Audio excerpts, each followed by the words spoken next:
Right, so it's Maximum Fight Zone. I'm with Dylan Trevor. So you're 2-0 currently. Yeah. Just over a week away. Seeing you on the pad session there. Some good stuff. What are you looking to do against Dale Arrowsmith? What's the key fundamentals John's been working with you? Well, I work all the way through, but he's just a tough kid, isn't he? Big, tough kid. Get the experience in. It's like a little step up again. Every fight's been a step. Just get it in. Get some experience in with a big, tough lad. See how it goes. Yeah. So listen to everything John tells me to do. Yeah. And going into this, obviously, you're 2-0.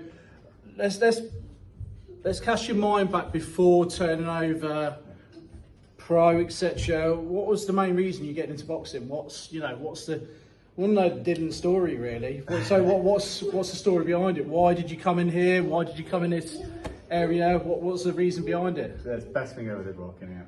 Well, I've always been in the gym. I was a naughty kid in school. I was a naughty kid in school. Yeah. I had a few fights in primary school. I was like 9. Mum sent me to the boxing gym just as an outlet. Yeah. Never really. I trained every day, but I never really took it serious as a kid. Yeah. Didn't run, diet, none of that. Not like the kids do in this gym. Not like these days. Yeah. But boxed for a few years. Stopped when about 16. Doing all the stupid stuff teenagers do, going out on the weekend and stuff like that. Yeah. Got to about 19, and I lived just across the field from this gym. I used to walk past every single day on the way back from work, and I always say, I'm starting there. I want to go back. And one day I just bought all the kit, made sure I walked in. Best thing I ever did. Boxed here, about 5 years ago, 6 years ago. So I had about 20 odd seniors with John. Lost a lot of weight, stopped drinking. Just live the life now. It was a learning experience in the amateurs because I was very toe dipped in, half half out. I'd eat in between the fights, go out, celebrate the win or whatever.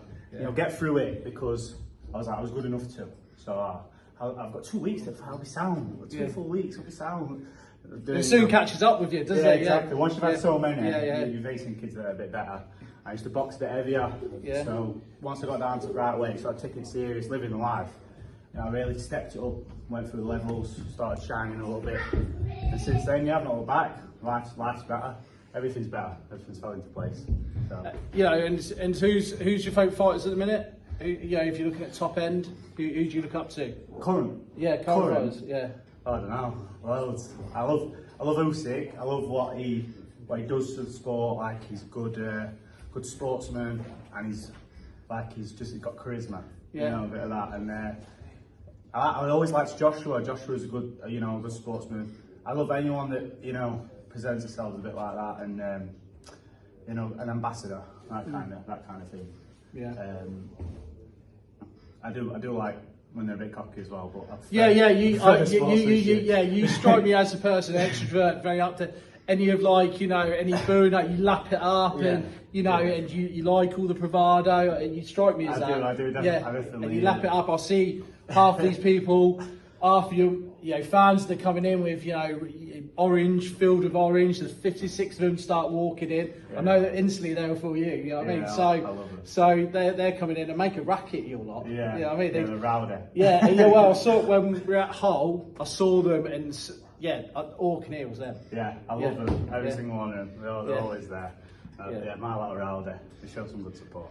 Is there like a game plan that John's worked with you this sort of Saturday come in? Is there a key thing he's told you to do, or is there a strategy for Dale because he's had over 100 odd? Yeah, tough.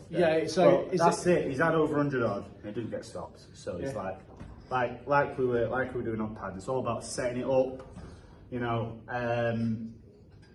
Showing a bit of ring craft, stuff like that. Setting it up, looking for that shot, setting it up rather than going out and blowing myself out or something like that. He's way too experienced and tough for that. So it's going to be a tough fight.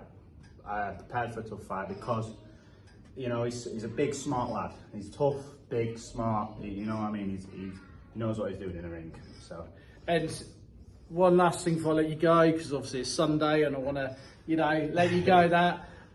What's your prediction for next Saturday? You got any predictions what you want to do? Is it just a points win, knockout? What do you want to do? I'd like to get the rounds in, as always. I have, like I said, I performed well in my first 2 fights. I've given them both a little bit of a wobble.